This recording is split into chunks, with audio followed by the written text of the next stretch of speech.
Welcome, everyone, to another episode of HR and Payroll 2.0.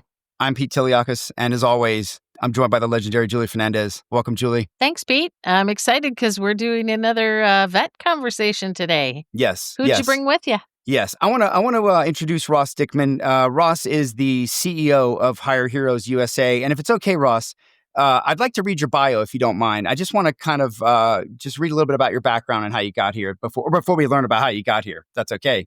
Sure. Yeah. So welcome to the show, by the way. So look, I want to read your bio here. So Ross Dickman has served over a decade in the U.S. Army as an AH-64D Apache helicopter pilot with the 1st Cavalry Division at Fort Hood, Texas. His service included 2 deployments in Iraq in support of Operation Iraqi Freedom. He earned several commendations, including the Air Medal, the Bronze Star, and the Combat Action Badge. Beyond combat roles, he held positions as aide-de-camp at the U.S. Army Combat Readiness and Safety Center and tactical officer at the United States United States Military Academy. And his final Army assignment was as executive officer of the Simon Center for Professional Military Ethics. Ross is now the current CEO of HireHeroes USA. And after serving 12 years in the Army, he joined HireHeroes in March of 2016, initially leading the Independence Project, which is a research initiative aimed at improving employment outcomes for veterans and with disabilities. And his leadership in that program set new standards for the excellence within the organization, and again, later led to him becoming the COO and eventually now the CEO as of April 2024. Ross holds and has earned a Bachelor's of Science in Comparative Politics from the United States Military Academy at West Point, a Master of Arts in Organizational Psychology and Leadership from Teachers College at Columbia University, and an MBA from the Terry College of Business at the University of Georgia. Go Dogs. Go Dogs. Look, the point about congratulations, Ross, and thank you for your service. I know the time frame that you were in, but wow, I want to just say, like, is this not indicative of the rich value that veterans are bringing to the marketplace? I mean, your resume just reads far older than you are. Well, sometimes I feel far older than I am as well. That's another part of the military service, as I'm sure you remember, Pete. Yeah. Thank you. Yeah. It was, look, the military is a wonderful career. It's certainly, you get out what you put into it, but the opportunities to learn and grow and do really unique, cool, fun, valuable work that has direct value in the marketplace is kind of unmatched, I think. Yeah, there's an incredible talent coming out, man, and I just think you're right. The rich experiences and skills that you develop in there is unmatched, and yeah, that's what I want to shine a light on today. But Julie, you want to do the modified honors this time for Ross? Yeah, I think it'll become obvious through our conversation that you've made your way into the HR payroll space here. But I'd love to know why the military. How did you know? Why the military? Why the Army? What put you there? Yeah, what brought me there? The easy answer is it was a family calling. So my grandfather fought in World War II. My grandmother was a nurse. On my mom's side of the family, my grandfather served in the British Royal Air Force, and my grandmother served in what was called the Women's Auxiliary Corps. So they were both servants at the British military during World War II. My uncle on my mom's side served in the British Army. My dad and his 2 brothers both served in the U.S. Army. My sister joined the Army. My older sister, my younger brother's in the Air Force. My cousin's in the Navy. It's in the blood. It's in the service as far back as the Second Boer War, essentially. And so that's an easy answer. The more complicated answer is like as a kid, trying to figure out where you fit in. You see amazing opportunity. I got to see military units through my dad's service. Really inspired me, but I didn't really know I wanted to go in the Army actually until I did a college trip right around the start of high school to West Point, and got to tour the campus and see the ski slope up there, and attend a football game and all of that. And just something about that experience there made me know, like, this is where I want to go to college. This is where I want to do. And I really focused then from basically starting high school that my goal was to get into West Point. Talk about setting the bar high, right? Yeah. I mean, you didn't pick the neighborly local community college. My dad and mom were like, you should have, fallbacks because it's extremely tough and all the rest. But as it got closer to going there, actually, my dad really encouraged me to go to a regular school. He was like, "You're pretty bad about and following orders and instructions, so you should not go to the Yeah. disciplined military Yeah. university." I got a son like that. Yeah. Like, this isn't for you. Never But survive. isn't that funny though? Like, that's the people that thrive, do so well, actually.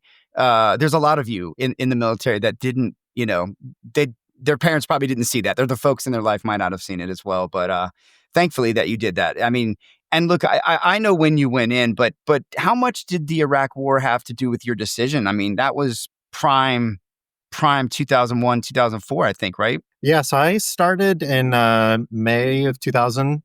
Graduated high school and started at West Point. So I had Yeah. finished my freshman year and was starting my about halfway through my sophomore year, when 9/11 happened. Um, what was interesting about that is kind of right as you finish your sophomore year at West Point, you have a critical decision to make where you can Yeah. leave the academy. You don't owe any time in service. You Yeah. can leave. I know a few folks that took that option. I know many who did, and Yeah. I think 9/11 played a really important role at that point in time. I joined a Yeah. peacetime army, an interwar army. We were still coming off the Cold War. Mogadishu was kind of the most recent Right. Yeah. intensity conflict that Bosnia. Bosnia that people were Yeah. paying attention to. So it changed entirely the concept of like what type of army I was going into. People who had graduated the year before were hearing updates on the change in their training, their direction. They're going to be deploying right away, and my sister was on active duty at the time, so thinking about where's she going to go and that kind of stuff. It really anchored for me that the training value of staying in and being able to actually serve the calling mattered. So that made a big difference from my decision to stay at the academy Yeah. and finish and graduate. Yeah, I think so many people that and I've studied this a little bit. I continue to when you talk to folks who have these really long, healthy careers. I think in the military, even those who just have short careers that are healthy. I feel like I had a really prosperous 4 years. It was life changing for me personally. Um, it's often rooted in a purpose. When you just keep doing the math and you peel back the onion, it comes out to purpose. And I think you can hear that sometimes in folks even if that's not how they answer. And I think that's an interesting thing that I'm finding that the younger generation, Julie, as we talk to Gen Z, that seems to be more apparent than maybe in our generation, right? Purpose and like meaningful work and impact and helping change the world or whatever. But really, I think there's a lot of folks that are attracted to the military for the purpose and the belonging part of it too. Sorry, go ahead. Good. It's a family you choose, and you get to really opt into excellence, I think. And there's a culture, like any company that you would choose to work in as well. And, I know many generational families that have served and growing up in that culture probably, made it really comfortable, right? To know what that was all about and how that was supposed to feel. What was your experience like transitioning? Because that's what I really want to talk about. That's what you guys help with at Hire Heroes. It's been something that I've been trying to work with some various different veterans and veteran influencers and veteran executives who are in this space specifically around what can we do to make this better, because we still have an opportunity to connect more veterans with work, meaningful work in the workplace, and we've got to get more employers looking and connecting with them. There's still some disconnects, but what was your transition experience like now, 10 years ago, coming into the civilian workplace, and what did you maybe learn from that? Yeah. It's funny. Some of the things that the Army teaches you to do, like to be really self-starter driven, like find the answers type of a behavior, like don't stop at the first roadblock type of behavior. Those certainly translate well to transitioning, but you're also taught to be self-sufficient and autonomous in a lot of ways. And that, I think, hurts you in the transition. That's what hurt me in the transition, at least, is I can't delegate these tasks. I need to take ownership of these tasks. and there's not really a good way to unpack them. I flew a helicopter that's essentially a tank in the sky, Yeah. blow up Yeah. stuff, right? Yep. I didn't want to fly anymore. I mean, I love flying. I'm still like at times, I'm like, oh, maybe I should go fly. But, most of the time I knew I didn't want to fly anymore as a Yeah. professional career. And it felt like the experience that I had didn't translate to anything else and Yeah. wasn't connected in a way that made sense. And when I would But meet it people, translates to everything else. yeah, or yeah, Anything you know, else. the Believe Swiss me. Army knife approach of Yes. a master of none type of thing Yeah. really hurts you in the transition. Yeah. Um, I also found like I didn't know what I didn't know. And so my starting point of trying to network often came from a position of like, here's what I did in the army. And I'd meet people in a variety of different roles in the civilian industry and be like, that sounds cool and intense. And what was Iraq like? And what do you want to do next? And I'm like, I don't even know how Yeah. to start thinking about how to answer that I question. know. I know. Um, and I think that was probably one of the areas where I tripped up a lot. I said yes to everything because my orientation was just, I'll only Yeah. know what I don't like by saying yes to it and learning. Yeah. Um, so I think I felt a bit frantic at times. I definitely came across as desperate in when I would go to job fairs and things like that because that pressure of that looming separation date, not having anything lined up, and this Yeah. feeling like I'm a top spinning with no direction was becoming intense, and I couldn't articulate any value in a way that made sense to a hiring Yeah. manager. So I Yep. just the saying yes to everything really started imploding on me because it felt very much like this guy is desperate for any type of a paycheck, Yeah. not the type of person that we want to actually engage in a serious Yep. interview. Which was probably the opposite of what you were going through, mentally yourself. It Yeah. You're really trying to figure out what might that be, and it was comes really Yeah. up. Yeah. desperate to learn. I started late, I'll be honest, as far as informational interviews, I think, or even starting to like, nowadays when I talk to a veteran, I try to ask them three questions. And it's, what did you really love doing in the military? What were you really good at that you did in the military? If there was one thing that you were better at than anyone else in the military, what was that? And then where do you think those that intersected those first two might fit in the regular marketplace Yeah. of the economy? And that's the trying to get to what do you want to do, where do your skills fit kind of thing. That's how I try to get them thinking about it, but no one told me to think about it that way. Yeah. Yeah. There's a little bit of there's, and I don't know how much it happens now because I'm not on the transition digestion, like at the point where I'm not in the veteran, with the veterans in TAPS, but I'm there with them as a volunteer on the back end. I feel like there's still a one size fits all, and I think there's still an over romanticizing of the fact that employers are looking for you, and they are. But what I find is still happening in the marketplace is veterans and employers are looking right past each other, right? It's like Yeah. someone on the surface might, and this is this is part of the problem. On the veteran side, veterans think just like you did. I was just a pilot flying air, flying helicopters, and that's not going to be translatable unless I go fly helicopters. Well, the reality of it is you could probably lead almost anything, right? I mean, so there's a million jobs you could do right out of the gate just as a leader of something very critical and very serious. And then on the other side, it's like getting employers to understand that, like, look, these veterans might not speak the exact same language as you, and they might not know the softwares that you're using, but God, they trust me, they have all the emotional leadership and learning ability and adaptability and all the things you wish you had in every employee.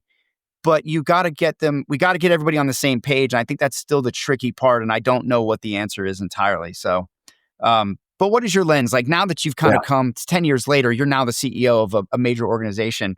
How's the mission changed? And what is that lens? What is your experience now lent to that? Yeah, the organization started actually 20 years ago as well. Yep. So I joined about halfway into the history of the organization. And 20 years ago, it started at the kind of the height of the Iraq War. Afghanistan was still going on, and our founder, John Bardis, had met some wounded service members outside Walter Reed, and in the conversation recognized, what their biggest fear was leaving wasn't sort of this injury or illness that was brought them to Walter Reed. It was purpose and identity and work. And what is that going Yeah. to look like? Well, who will they be after military service? Which led to kind of the founding of the organization and putting the original team together. And so we've always been rooted in this personalized care support, focused on that individual, helping them understand their skills, helping that transitioning service member, veteran, or military spouse talk about their skills, connect and validate their skills to employers, and really try to make that magic happen always through a one-on-one personalized care system. Since 2005, though, we've seen heights of the economy. We've seen, housing market collapse. We've seen COVID. And so, some of the changes that we keep seeing as well, even with generational change, is the Yeah. behaviors of separating military members are vastly different. The technology situation is different. The Oh, yeah. high growth industries are very different. The workforce is moving Yeah. out from underneath them as well in a very weird And way that a we're all lot still trying to figure out over here. We've been in it for years. Yeah, in a lot of ways. And so current setup of transition assistance programs are really kind of like rooted in sort of a backwards looking Yeah. solution versus a forward looking intervention. And that's tough. Yeah. How do we do that? Like, how do we, because look, I joke, right? But seriously, I mean, it's a good analogy, right? It's like the floor is spinning and you got to kind of get in there and do your thing on top of all those variables that the workforce is just going through massive shifts. How do we, like, as we transition into this new world of AI, right? We're all having to reskill it regardless of what we do. How do we not leave veterans further behind? I mean, what do we do? What do you guys have? I mean, what are your thoughts? So one thing that's interesting, I think, is veterans issues are so interwoven with like national security and domestic Yeah. policy as we view that like they're always top of mind in the media and the news cycle, but maybe not top of mind in our day-to-day actions and behaviors. And so, like, as we're incorporating AI into our day-to-day work, our day-to-day tasks, trying to be more efficient, more maybe cost conscious, like really driving high growth change in industries. I'm hoping that will free up time as well for people to think about where their businesses can create unique advantages through leveraging kind of talent systems that they Yeah. haven't touched on. Yeah. And veterans, military spouses, I think, make that up. First generation students, other missing talent pools that AI should make your systems a bit more optimal, and that you can dedicate a bit more time Yeah. to achieve something you hit on at the start, Pete, which is like people are kind of looking past each other. They We've got to are. get time to get some of that face time, like keep the Yeah. human in the process and come to understand each other, because we tell service members you can't expect a company to pivot all of their behavior and their profit and revenue strategy around understanding your experience and Yeah. understanding the military. You've got to meet them where they are. Yeah. Yeah. And Agreed. an individual talent acquisition team member has a lot to do on a daily basis. My hope Yep. is that, better leverage AI solutions that can take some of that task work off and maybe streamline some systems, add a bit more rigorous validation around skills that then drives more skills-based hiring versus maybe Yeah. the traditional hiring mechanisms. We might get to more of those meaty, impactful conversations that lead to a good working environment. Yeah, Yeah. agreed. One of the things I saw one time I thought was really, really beneficial. I saw an organization who was doing really well with military spouses, and I think that's important that you mentioned that you guys also help spouses transition as well. I've worked with a few myself that were just really educated, brilliant folks. But one of the things I thought was really cool, I saw an organization one time that did very well with spouses and gave them, used them. I think it was kind of like a contact center sort of environment. And they were able to have some really outstanding skilled talent stay with them as their husbands or wives would move. And they were able to continue keeping their job. And I thought it was pretty smart because that job might, now this was a while back, right? But that job wasn't historically remote. And because of remote work, they were actually able to tap into those spouses who would have ordinarily moved away. And I thought that was really, really great. But not everyone can offer remote work. Sometimes there's other things, but I think that's the flexibility around trying to figure out how do you get, and it doesn't just go for veterans or spouses, it goes for other underserved populations. How do you get them involved in your workforce, tap their skill and bend maybe around something that might be a special need that they have in order to make it work? Because sometimes you can, and it's a very simple fix, and Yeah. unlocks a pathway. I think So, often, if there's a room for creating remote accessibility, you might be yeah, hired in an on-site that's thing, just one but example, right? yeah, it's just one Yeah. example. The same with National Guard Reserve team members. Like Yes. if someone's get activated off of the Guard or Reserve, and there are federal requirements, so you keep that role open for them while they're on their activated status. They come back to at least the same role that they were in, or an equivalent role. Um, you know, I think maybe there are ways that we can also operationalize and create like sustainable pathways for military spouses that do the same. I've seen there are some great Fortune 500 organizations and small businesses that are able to do that, but not every business can. So I guess if you're not able to, is just Yeah. trying to figure out what's that off-ramp pathway. How can you help plug them into maybe if you've got vendors or suppliers that you work with in that area that this military spouse is moving to, help Yeah. facilitate that introduction. Try to give them that next network accessibility that makes such Yep. a difference for their career options. Hey everybody, Tim Sackett, host of HR Famous, a new podcast on the Work Defined Network. Am I famous? No, I'm HR famous. My wife says I'm a micro celebrity and 13 HR ladies around the world want their picture with me, which I think is funny. So, hey, what do we talk about on the pod? We talk about all the dumb stuff we do in HR in any given day, week, month, and we have fun with it, and we have some great guests. Come check us out. We're not famous. We're HR famous. Yeah, I don't know if employers understand how consistent the pool of veteran talent is, right, when it comes to just the way they're trained and the way they think and the way they adapt. It really is. I've just seen a lot of really remarkable stories of folks coming out. And, I think one of the things that I learned, what really attracted me back in the day, being a veteran, I was working at Deloitte. I had done some work with back then Brian Stan and Nate Smith, I think it was the COO back then. And we did a strategy session with them. And one of the things that was very, very interesting back then was we had the statistic where I think it was something along the lines of 20 or so veterans were taking their lives daily, I think, something like that. Maybe it may have been even worse. And one of the things that Brian Stan, what really touched me, and I didn't think about it, I guess, because I had a different military experience. I was in the first Gulf War, which wasn't really that much of a war. And honestly, it kind of ended before I got involved. And it just was a very different thing than what we're talking about with the 2000 Yes, years. But the point here is that a big part of veterans being successful post veteran life is belonging and that purpose, right? Having something to be a part of. How much is that still the case? I mean, or have we kind of gotten past that mental health sort of span because we aren't necessarily at war as we were in the past? Like, has that improved? And is that Yeah, I true mean, still? I'll say I think the awareness and understanding of like factors that contribute to someone's overall kind of quality of life, mental Yeah. health, social determinants of health, community inclusion, and possibly suicide risk. That's grown in leaps and bounds, and the data rigor, the interventions, the dedicated work around a lot of organizations that are focused on trying to address veteran suicide has really made a big difference. Also, what they've learned from that too is like there are certainly health factors that drive into that. There's also non-health factors that really make a difference. That community Yeah. inclusion, financial security, role security or role quality, those types of things make a big difference in terms of that.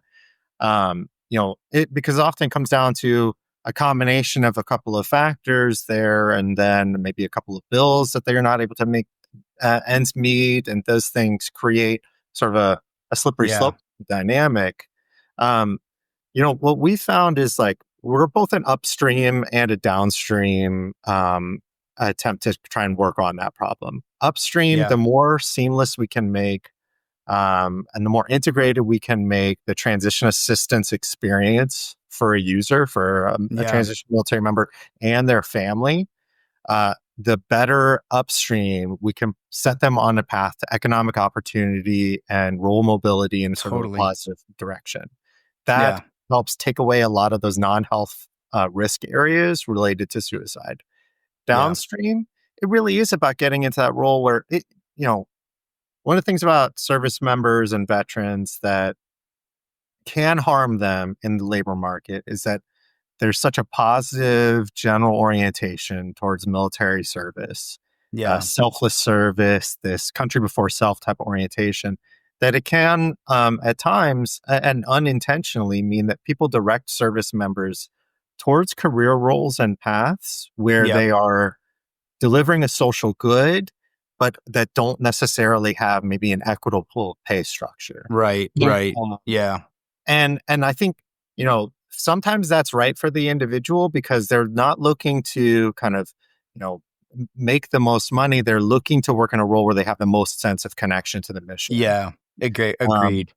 I've seen that many times. Folks pass up something to be mindful stellar outstanding, very high level things in favor of more balance, right? To balance out what they've, now they've finished a career somewhere. So, what does, like today, when you look at some employers that are doing really well with pipelining or working very well with veterans, what do you find are some of the key characteristics of the firms that do a really good job and get the most value out of that? First is, and this one still, I think is holds up to the test of time is, it's a full value chain, effort, right? So from the CEO of the organization to frontline team members, they understand why they're connected in that. They understand how it connects into their customers, the communities that they're present in, and across their business. They understand. It sounds cultural. Cultural and as a business advantage, right? Inclusion of your community representation in your workforce is going to make you better at that work. So I think that stands out for sure. Second is a learning orientation. Not the veterans are only going to make up such a percentage of the workforce. So having that learning orientation, creating space for that, the CEOs of organizations who are willing to lean into that, I see that making a big difference. I've seen some wonderful work happening from a variety of major organizations in terms of that. The last thing is just recognizing that the system that you have right now today that might be working doesn't necessarily mean it's going to solve for the future. And so always kind of being leaning forward in an assertive way towards skills matching, role inclusion, pipeline development. It's no different than any other kind of sales strategy, essentially, except you're trying to acquire the best talent for your system. You've got to be innovative. You can't rest on your laurels. I'll call out there's a number of amazing organizations really leaning into making sure that veteran, the service members will be leaving the military in 10 years, that we're understanding tap into that population now. They're incredibly skilled, particularly in different areas than the last generation, which I think is really evolving very quickly, right? When you look at some of the technology that's being used now. So, we have, hopefully everyone is doing that with their talent models anyway. And in that, it should include many, segments, pools of talent, including veterans, women, others, I hope. Can I ask you this, Ross? There's a lot of complaints, from all different angles that the government doesn't do enough, or that not that they don't do enough, they don't do enough of the right things, that it's not evolving properly and effectively to help veterans. It is a little bit over romanticized, that employers are looking for you. What would you like to see from the United States government? And obviously we're going through a bit of transition with new government officials and budgets are being changed. But what do you think? I mean, is there enough resources, just not the right resources, or are we not evolving maybe and changing along with the way things are changing in the workforce? Yeah, the first thing I'd say, I guess, is that I hope that the federal government continues to understand that like the total family quality of life and Yeah. employment is a really critical factor in terms of sustaining the all volunteer force, right? We Yep. have Yep. a unique Quality of system in life. our country where Yeah. military is all volunteer, and Yeah. what functions into that, the quality of their separation is one of the primary drivers about their willingness to recommend other people to serve. Um, that makes a big difference. And so keeping that as a primary emphasis point, resourcing it effectively, being creative in solutions development. I'm a big believer in like what's measured is what's valued and like who owns it. And Yeah. right now there's about 40 different programs that deliver a variety of different aspects of transition assistance. It's very complicated ownership structure. So I think some streamlining of that creates a more Yeah. dedicated ownership pathway might be ideal. But again, Yep. the government, it has a lot to unpack around that. Oh, So yeah. keeping it as a primary effort, understanding the value that transition really does towards long-term sustainability of our Yeah. country and the systems that we have, I think is critical. Agreed. Yeah. I mean, hopefully the government's thinking about our whole workforce, right? We got to think about all of that. AI, so much digitization, but the veterans and others, I hope we don't get lost in all of that. So look, I want to get a couple of pieces of advice from you here. So one for the employer, one for the veteran out there. So let's start with the employer. If I'm an employer and I'm not doing well with veterans, I want to do more. How do I jumpstart it? How do I get a pipeline going of veteran talent into my marketplace, so to speak, into my talent pool? Yeah. So great question. I mean, I'll take that question to say like it sounds like that employer's analyzing and already understanding kind of where Yeah, they're coming in from, where they're not staying, where they're not connecting that. And so it's really saying like, okay, well, within these segments, who are the best partners that I need to work with to help me address that? Because it's either yeah, a cultural competency, a messaging side, or we're not reaching the right avenues and work streams to get these people into kind of our placement structure. And so, Hire Heroes USA, if we don't have the talent representation of the military force that you want, we'll send you to partners that do. But yeah, really leaning into that, also recognizing, military members carry a lot of pride. I served in the Army, so I'm really good at understanding someone's Army service. But even yeah. after a decade of working at Hire Heroes USA, I cannot read a Navy evaluation report to save my life. I don't understand what they did. They are And slightly so, different. They are. They yeah, are. being willing to, even with amazing veteran leaders in your organization, Yes. recognize that the military systems evolve fast and, leaning into that, getting help on that, and connecting with partners that are connected right into the force is critical. Um, and then for the non-service members, non-veterans, people without military affiliation or family members in a company, being okay to ask the questions that they want to ask. I'm Yeah. opposed to anything that kind of tries to over sanitize or simplify veterans into one type of identity. Yeah. We make up every type of identity across the United States and globally. And so it's okay to ask questions. Yeah, when people get low, maybe self-conscious, asking me like, "What was Iraq like?" or "Were you engaged Yeah. in combat?" and "How were you scared going on deployment?" And like, I wanted you to understand how Yeah. that for me, because like, yeah, I was scared, but I also was so. I felt like I was finally about to do the job I'd spent Yeah. years training for. I finally felt like, I can't imagine I don't know what other way to say it except like I'd Yeah. spent years waiting to prove I could do my job, Yeah. You're not being practicing to get in the game. not being given the autonomy to do my job. Like Yeah. Yeah. it felt like this is what I have been working so hard to be able to do. And yes, I might Yeah. get injured or worse. And yes, my soldiers and I are going to be put in dangerous situations. Yeah. But all of us just wanted to do our job that we Yeah. had like fought and really worked hard to be able to be experts at. Yeah, you're professional war fighters. That's Yes. it's the nature of what you do, and that's Thankfully you do it, man. Thankfully you do it. So, what would you say to the military veteran or even the spouse? I don't want to forget to Yeah. emphasize spouses are included here, and I've helped so many. There's so many amazing What would you give advice to that veteran or spouse who maybe hasn't come to Hire Heroes or is about to leave the military and hasn't heard of it? Like, what would you give to the advice you give to them? I mean, I would start early. I would work on it often. Yeah. I would put your rank and ego aside in all of those conversations. It's okay to not know. And then it's okay to be selfish as well. Like, there are ways that you can feel kind of like obligated to maybe say yes to certain things or pursue certain Yeah. work paths and things like that. Maybe an expectation or something like that. But, you know, it really is, it can be the Wild West out here in the labor market, right? You, Yep. Nobody's going to care about your career as much as you will. Yeah. And so care about your career, care about that. And there's nothing wrong with that. Yeah, ask for help. There's plenty of Yes. help out here, and plenty of folks that can give you a lift up. And network. It's all about the network, right? It's people Network hire is- people.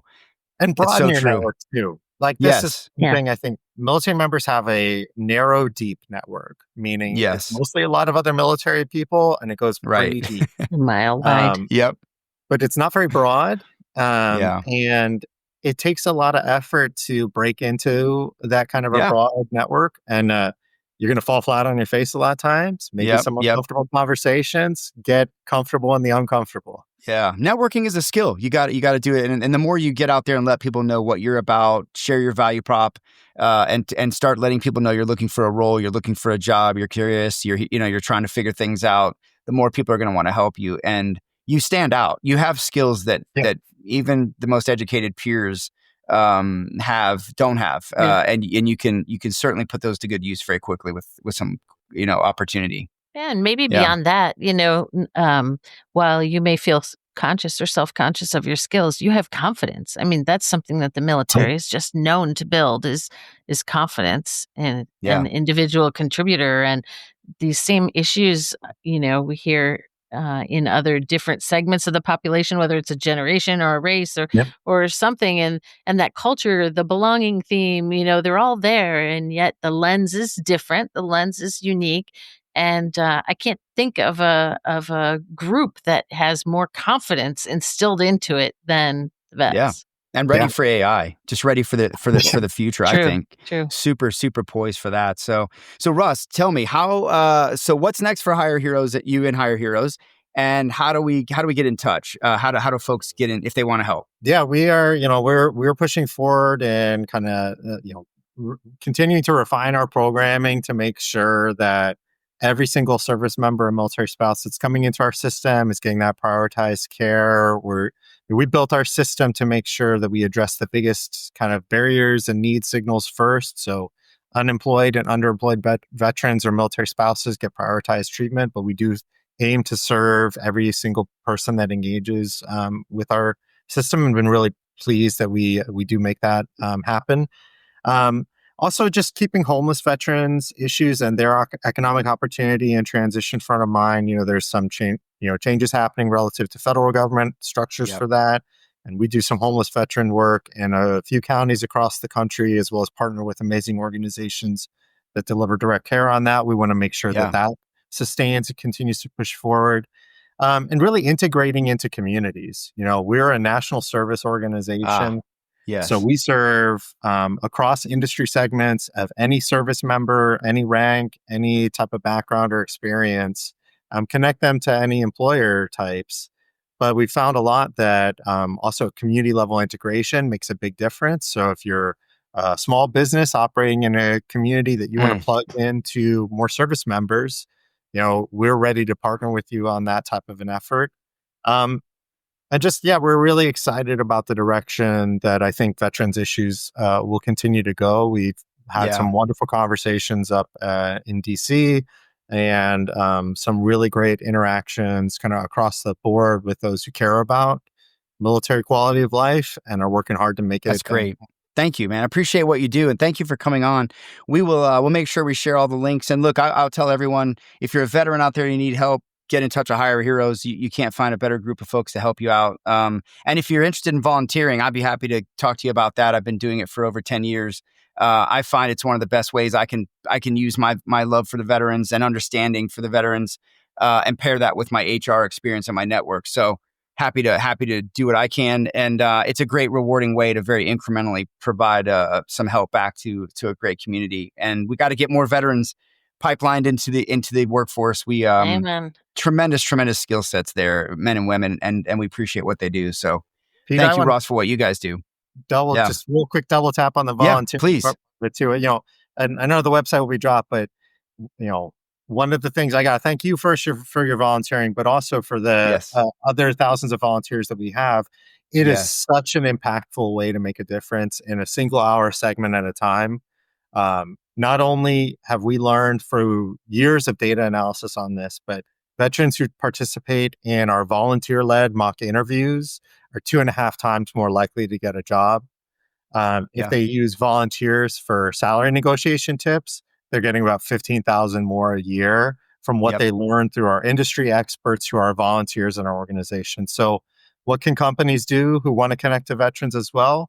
Engage your workforce. Find ways to connect them in that community with volunteering efforts, either with us or in other efforts out there. But we try to make it seamless and interoperable and on a person's schedule. But a single hour conversation has a tremendous impact on someone's life. Yeah, agreed. There's some great ERGs out there, employee resource groups I've seen popping up around vets as well. So thank you so much for that, Ross.